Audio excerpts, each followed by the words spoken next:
You came home awake. I was a little afraid you wouldn't, that the trip would wear off at the door, the way trips do. It's not going to wear off, I said. I decided, on the threshold, with the bag still in my hands. My Playful Wife, Episode 37, The Way Home, written by Meera.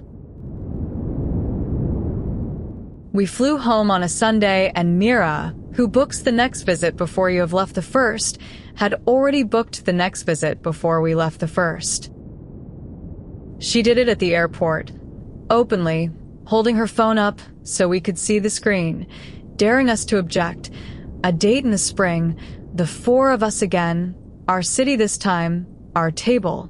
There was a time when a date in the spring with my brother, and it would have been a thing I agreed to vaguely, and then quietly let die, the way you let die the plans you make with people you are not sure you want in your life. I did not let this one die. I looked at the date on Meera's screen, and I felt something I had not felt about my brother in 15 years, which was a simple, uncomplicated wish for the date to come sooner. Book it, I said. Book all of them. Book the whole year. And Meera, who expresses love by removing logistics from the lives of the people she loves, smiled the satisfied smile of a woman whose entire theology has just been confirmed, and booked it. The goodbye was an ordinary goodbye, which is to say it was a miracle. My brother hugged me at the security line, the same uncomplicated thump of a hug I was still learning to expect from him, and said, "Don't be a stranger." And the phrase, which is the most worn-out goodbye in the language, landed on me with unexpected weight, because we had been strangers, precisely, for a decade, strangers with the same parents. And the casual instruction not to be one again was in fact the whole treaty between us, spoken in the offhand idiom our family uses for the things too. Large to say directly. Our family has always done this, communicated its largest feelings through its smallest, most disposable phrases, as though the love were too dangerous to handle barehanded and had to be wrapped in the insulation of cliché before it could be passed from one of us to another. I used to count it a failure, this inability of ours to simply say the thing. I have made my peace with it. Not every family loves in the same register. Mine loves in worn-out goodbyes and offers of more food and the booking of return tickets, and a man can spend his whole life resenting the dialect his people love in, or he can learn, at last, to hear it. "I won't," I said, and meant it. And we left him in his city, in his contented life, my newly recovered brother, and went to the gate. The flight north was the inverse of the flight south, and I spent most of it noticing the inversion. Going down, 3 days before, Saloni had slept the whole way, collapsed against the window, carried, emptied, a woman who needed to be unconscious for a while to survive her own exhaustion. Coming back, she did not sleep. She sat awake by the window with her chai going cold on the tray and looked out at the country sliding by underneath, the whole subcontinent unrolling north toward home, and there was a quality in her stillness that I had learned, over the years, to read. Not the stillness of depletion, which I had watched her carry for months, but the other stillness, the gathering one, the quiet of a person in whom something has begun, very quietly, to move. She was not empty anymore. I could see it from the next seat. The south had refilled the well, and the water was rising, and she sat by the window the whole way home with a particular faraway look of a maker who has started, somewhere below the level of words, to see the next thing. I did not ask her about it. I have learned that, too, that the rising water must not be remarked upon, that to say so, you're getting your ideas back. I can see it would be to put a bucket under the spring and turn the wild private rising into a thing being measured and expected, and that the surest way to make a tentative new making shy back underground is to greet its first stirrings with enthusiasm and questions. So I said nothing about the look. I just refilled her cold chai from the flask Meera had pressed on us and let her sit in the gathering stillness, and was glad, privately, all the way home, to be flying north beside a woman in whom the tide had turned. There is a deep pleasure, almost a smug one, in being the only person on a crowded aeroplane who knows that the unremarkable woman in the window seat is, at this very moment, quietly beginning a thing that will end, a year from now, in a room full of strangers being undone by cloth. Nobody around us knew. The man across the aisle saw a tired passenger looking out of a window. I saw the first invisible stirring of an entire collection, the secret start of it, the part no one ever witnesses because it happens behind a face on a flight home, and I got to sit beside it and be its only audience and say nothing and guard it. And then we came home, and the home was exactly the same, and we were not, and that was the whole of the thing I had to stay awake for. This is the part nobody warns you about a trip, not the leaving, which everyone romanticizes, but the returning, the specific strange experience of walking back into your own unchanged life carrying a changed self. The flat was exactly as we had left it, the same key in the same lock. The same particular sound the door makes. The same furniture in the same arrangement. The same books. The same faint smell of home that you can only smell for the first 10 seconds after an absence before your nose forgets it again. The October light came in at the kitchen window at the angle it comes in at only in October. The same light. The central fact of all these notebooks. Indifferent to Bengaluru. Indifferent to the four of us at a table. Indifferent to the tide turning in my wife, offering the identical 7 o'clock gold it had offered the morning everything began, and every morning since. Nothing in the flat had moved, and we walked into it as two people who had, in 4 days, moved a great deal. The river, the old line says, is never the same river twice, but I have always thought the line gets the emphasis wrong. It is not mainly that the river changes, though it does. It is that you do. You come home to the identical flat, the unchanged rooms, the same light, the same watering can on the same balcony where a man once walked out one version of himself and walked back another, and the sameness of it all is a kind of test, a mirror held up to whatever has shifted in you, because the only variable in the equation is yourself. A changed person in an unchanged home is the purest possible measurement of the change. The flat had not moved an inch, and so the flat could tell me exactly how far I had. And it told me a great deal. It told me that the man who had left for the airport 4 days before, tired and frayed and braced for a duty visit to a brother he was not sure he wanted to see, was not quite the man who had walked back in. The flat was the same, and so every difference was mine, legible, undeniable, written in the gap between how these rooms had felt on the way out and how they felt now. We are not given many honest mirrors in a life. Most of what we use to measure ourselves is moving to, changing alongside us, so that we never quite catch the drift. An unchanged home, walked back into, is one of the few fixed points a person is ever handed, and it does not flatter, and it does not lie. But here was the danger, and I named it to myself standing in my own doorway with the bag still in my hands, because naming the danger is the only defense I have ever found against it, that the home would eat the change. It is a real thing, this.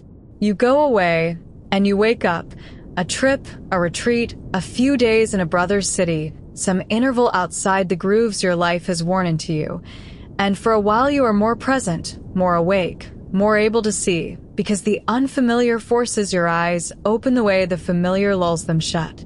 And then you come home, and the grooves are still there, waiting, exactly the shape of you, and within a day, within an afternoon sometimes, you have slid back down into them, and the awakeness the trip bought you evaporates on the threshold of your own front door, and by Tuesday you are nodding at the kitchen table again, sleepwalking through the very life you spent 4 days remembering how to love. The home is the most powerful sleeping draft there is. Familiarity is gravity, and the renewal you carry back from anywhere is a fragile, volatile thing, and the open door of your own unchanged home is precisely where it is most likely to spill. I have watched it happen to other people, the spill. Watched friends come back luminous from some trip or retreat, full of resolutions and clarity, certain that this time it would be different, that this time they would hold the thing they had found, and watch the certainty drain out of them over a fortnight as the old life closed back over the new self like water over a dropped stone, until within a month they were exactly who they had been, the whole trip reduced to a handful of photographs and a wistful sentence at dinner parties about how they really should do that sort of thing more often. I did not want to be that. I did not want the South to become a photograph and a wistful sentence. I was not going to let it spill. That was the resolution I made on the threshold, bags in hand, before I had even set them down, that the South was not going to be a holiday from my life, a brief permitted awakening after which I would return to my regularly scheduled sleep. It was going to be folded in. I had spent 3 days remembering how to be present at a table. I was going to be present at this table, my own, the worn one in the October light, with the same fierce attention I had paid my brothers. The trip is not the point. The trip is the rehearsal. The point is whether you can bring the awakeness home and keep it alive in the one place it is hardest to keep alive, which is the place you have seen 10,000 times and stopped seeing somewhere around the 400th.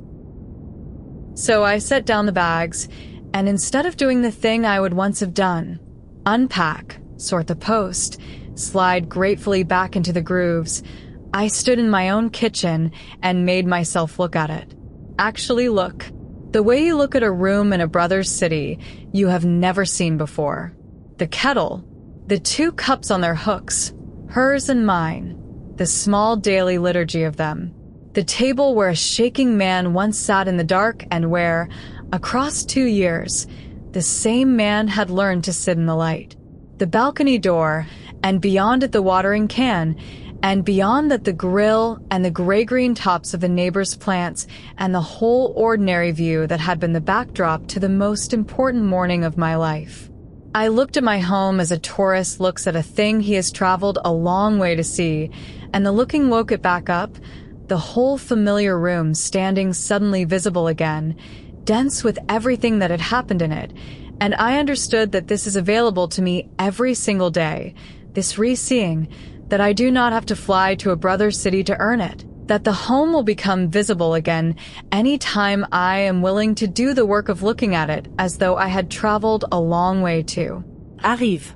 This is, I have come to think, the entire secret hiding inside the much grander sounding business of staying awake, not some mystical sustained intensity, not a permanent heightened state that burns you out inside a week, but the small repeatable trick of looking at the overfamiliar as if for the first time, on purpose, by choice, again and again, for the rest of your life. It is not glamorous. It is a discipline of the eyes, performed mostly in kitchens. But it is the whole difference between a life you inhabit and a life you sleep through, and it costs nothing but the willingness to keep doing the one thing the mind most wants to quit doing, which is to actually look at what is actually in front of it. Saloni felt it too, the homecoming, the changed self in the unchanged room, though she felt it her own way, which was through her hands and not her head. I watched her move through the flat, setting it back to rights, and I watched her drift, without quite deciding to, toward the workroom, the bare room, the emptied one, the scene of the fallow. 3 days ago, she could barely look at it. It had been the visible shape of her hollowness, the cleared tables and accusation. Now she went in. I stood in the hall and watched, not following, because some thresholds you let a person cross alone. She went in, and she stood in the middle of the bare room in the October light, and after a while she reached out and put her hand flat on a bolt of plain cloth that had been left on the shelf, undyed, unconsidered, a nothing length of base material, and she left her hand there, the way you put a hand on a sleeping animal to feel it breathe, and I saw her face do the thing it does at the very start of a making, months before there is anything to show, the inward narrowing, the listening, the maker beginning to hear what the cloth wants to become. The well had refilled. The tide had come all the way in. The fallow was over, not because anyone declared it over, but because the ground had lain empty long enough and was ready, on its own schedule, to bear again. She did not cut anything. She did not even take the cloth down. She just stood with her hand on it, listening, and I left her to it, and went and put the kettle on, because the most useful thing I could do for the beginning of my wife's next collection was to make her a chai and not say one word about the look on her face. That evening we sat at our own table, in our own light gone to dusk, home, changed, and she wrapped her hands around the cup I brought her and said, "It's strange. Everything's exactly the same, and it feels completely different." "I know," I said. "I've been thinking about it all day. The flat didn't change. We did. The sameness is just the thing we measure the change against." She looked at me over the cup, the small smile, the one that has my whole life folded into it. "Listen to you. 2 years ago you came in off that balcony and couldn't manage a true sentence, and now you're sitting here being quietly profound about rivers." She reached across the worn table and put her hand on the back of mine, the old gesture, the small proprietary sentence. "You came home awake. I was a little afraid you wouldn't, that the trip would wear off at the door, the way trips do." "It's not going to wear off," I said. I decided, on the threshold, with the bag still in my hands. The trip was the rehearsal. This is the part that counts. "Good," she said. Our word, the full container, handed back to me across the table the way I had handed it to her in the dark in the south.